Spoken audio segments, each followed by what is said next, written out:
Bismillahirrahmanirrahim. Assalamualaikum warahmatullahi wabarakatuh. Ketemu lagi dengan Vivi teman-teman. Apa kabarnya hari ini?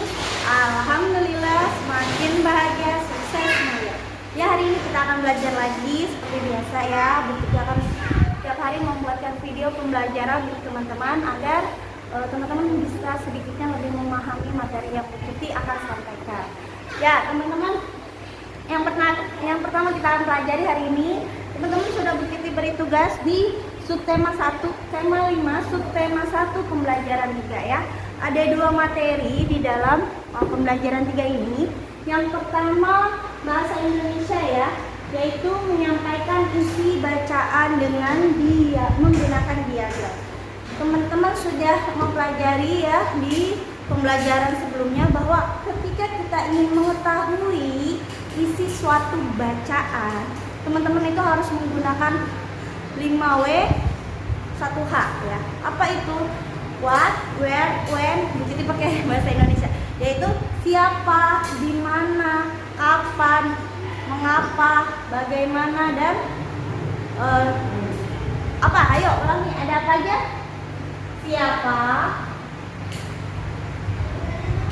kapan,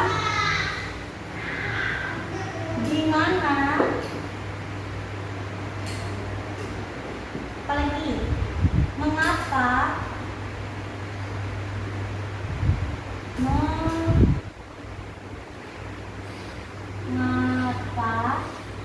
apa, dan yang terakhir bagaimana.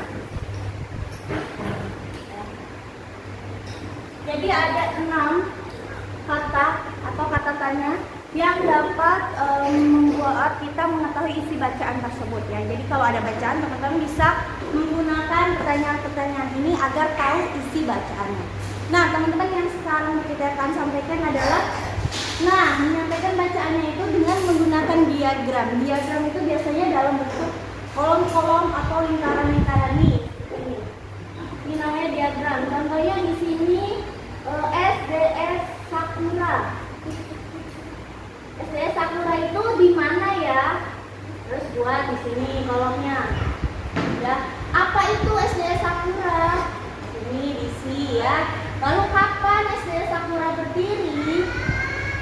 Dan sebagainya. Ini namanya diagram. Dengan kita menggunakan diagram, teman-teman lebih memahami isi bacaan yang sedang dibahas, yaitu SDS Sakura, seperti itu. Ya, nah teman-teman, dengan begitu, teman-teman ketika presentasi menjelaskan isi bacaan, teman-teman tuh sudah tidak bingung lagi karena sudah ada diagramnya dan mempermudah teman-teman. Seperti itu ya teman-teman. Ya teman-teman, itu yang bahasa Indonesia, dan sekarang kita lanjut ke materi berikutnya, yaitu IPA. Maaf, jadi mau kasih ini IPA-nya ya. Nah, kalau tadi bahasa Indonesia yang tentang diagram, sekarang kita akan belajar pelajaran IPA-nya, yaitu tentang sifat penguraian cahaya ya. Nah, waktu pertemuan sebelumnya Bu Titi sudah pernah sampaikan ya, bagaimana sih terjadinya pelangi gitu ya di langit. Nah, itu masuk ke sifat yang kelima, yaitu sifat penguraian cahaya. Ya, penguraian cahaya disebut juga teman-teman namanya dispersi. Ya, dispersi. Dispersi adalah penguraian cahaya, ya. Oke, kita akan jelaskan mengapa pelangi itu bisa terjadi. Nah, ada 2 proses ya. Yang pertama, adanya cahaya matahari di langit ya. Lalu ada turun hujan ya. Nah, ini bintik-bintik hujan. Nah, jadi harus ada cahaya mataharinya yang menyinari. Lalu cahaya matahari ini mengenai butiran-butiran hujan ya. Teman-teman sudah disampaikan cahaya matahari itu bukan kuning ya, ataupun merah ataupun ya, cahaya matahari itu warnanya putih. Warna putih ini, cahaya warna putih ini mengenai air atau butiran-butiran hujan, maka terjadilah pelangi. Nah, pelangi ini warnanya itu sudah teman-teman tahu ya. Yang paling atas adalah merah. Jangan salah, ini berurutan teman-teman. Tidak tiba-tiba kuning duluan, tidak ya, pasti merah. Lalu apalagi ada di buku, teman-teman bisa baca ya. Yang kedua jingga. Di sini yang kedua jingga. Jingga itu kalau bahasa Inggrisnya orange ya. Berikutnya ada kuning. Kuning. Berikutnya lagi ada hijau, biru, nila. Nila itu seperti ungu ya. Ungu muda kalau tidak salah. Ini baru ungu ya, seperti ini ya. Jadi ini urutan-urutan pelangi yang bisa kita lihat di langit saat setelah turun hujan ya. Nah teman-teman, jadi kalau ada yang menanyakan warna paling atas pelangi itu warna apa gitu ya, teman-teman sudah tahu yaitu merah.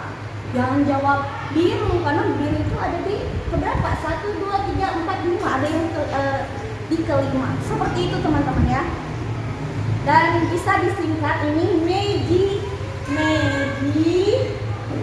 U, Hi, Bi, Ni, U ya.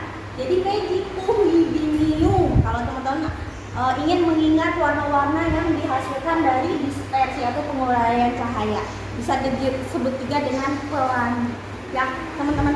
Bukan hanya ketika pelangi ya terjadi penguraian cahaya. Penguraian cahaya terjadi di saat teman-teman ke air terjun. Siapa yang di sini pernah jalan-jalan ke air terjun ya? Nah di air terjun itu kan ada air tuh ya, turun dari atas.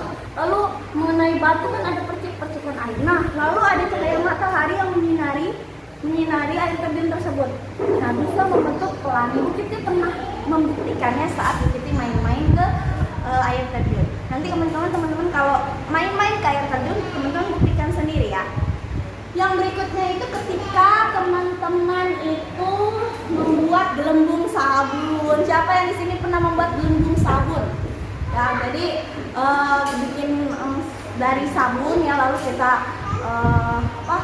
buatkan sedotan atau apa yang berbentuk bulat, lalu kita tiup. Nah nanti kan ada gelembung-gelembung sabun. Nah gelembung-gelembung sabun ini ketika terkena cahaya matahari itu jadi seperti berwarna-warna gelembungnya, ya kan? Ayo, siapa yang pernah tahu? Nah, Kiti ingin hari ini teman-teman yang bisa melakukan percobaan ini, Kiti akan memberikan nilai tambahan.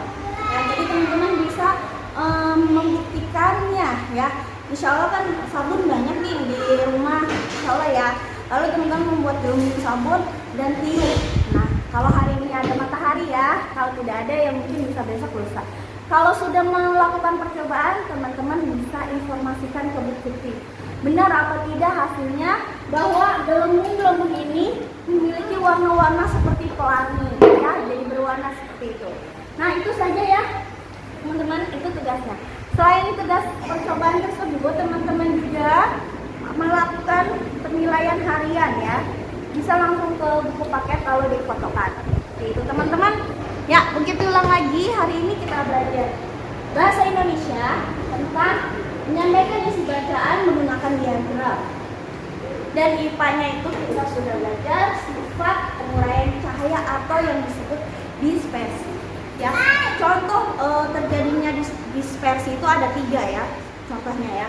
Pertama ketika terjadinya pelangi di langit setelah turun hujan, tapi syaratnya ada 2, yaitu adanya matahari dan adanya air hujan. Kalau tidak ada matahari, hujan tidak terbentuk pelangi.